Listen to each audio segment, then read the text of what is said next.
കുട്ടികളെ എന്ത് വിശ്വസിച്ച് സ്കൂളിലേക്ക് അയക്കും? കൊല്ലം തേവലക്കരയിൽ സ്കൂളിൽ 8ാം ക്ലാസ്സുകാരൻ മിഥുൻ ഷോക്കേറ്റ് മരിച്ചത് 2 വകുപ്പുകളുടെ കുറ്റകരമായ അനാസ്ഥ. വിദ്യാഭ്യാസ വൈദ്യുതി ഉദ്യോഗസ്ഥർ പരസ്പരം പഴിചാരുന്നു. ഇതിന് മാപ്പ് നൽകാൻ കഴിയില്ല, ന്യായീകരിക്കാൻ പോലും ഒന്നുമില്ല. സ്കൂളിന് തൊട്ടരികിലൂടെ വൈദ്യുതി ലൈൻ പോയിട്ടും അത് നീക്കാൻ തയ്യാറാകാതിരുന്ന KSEB. വൈദ്യുതി ലൈനിനോട് കൂടുതൽ അടുത്ത് അപകടകരമായ വിധത്തിൽ സൈക്കിൾ ഷെഡ് പണിത സ്കൂൾ മാനേജ്മെന്റ്. CPM-ൻ്റേതായതുകൊണ്ട് മാത്രം സ്കൂളിന് കിട്ടിയ ഫിറ്റ്നസ് സർട്ടിഫിക്കറ്റ്. വിദ്യാഭ്യാസ മന്ത്രി ആദ്യം ചോദിച്ച ചോദ്യം ആ പ്രധാന അധ്യാപകനും സ്കൂൾ മാനേജ്മെന്റും എന്ത് ചെയ്യുകയായിരുന്നു എന്നത്. ആത്മാർത്ഥമെങ്കിൽ നടപടി ഉണ്ടായേ തീരൂ. വൈദ്യുതി മന്ത്രി K. കൃഷ്ണൻകുട്ടിക്ക് KSEB-യുടെ വീഴ്ച മനസ്സിലായി. നാട്ടിലെമ്പാടും അപകടത്തിൽപ്പെടുന്ന വിധം വൈദ്യുതി ലൈനുകൾ കണ്ടാലും കണ്ണുപൂട്ടുന്ന KSEB-യുടെ കാര്യം ജനങ്ങൾക്കറിയാം. ന്യായീകരിച്ചാൽ മന്ത്രി കുടുങ്ങും.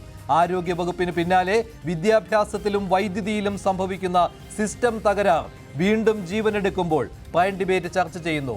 കുറ്റകരമായ അനാസ്ഥ അന്വേഷണത്തിൽ അവസാനിപ്പിക്കാനോ പരസ്പരമുള്ള പഴിചാരൽ?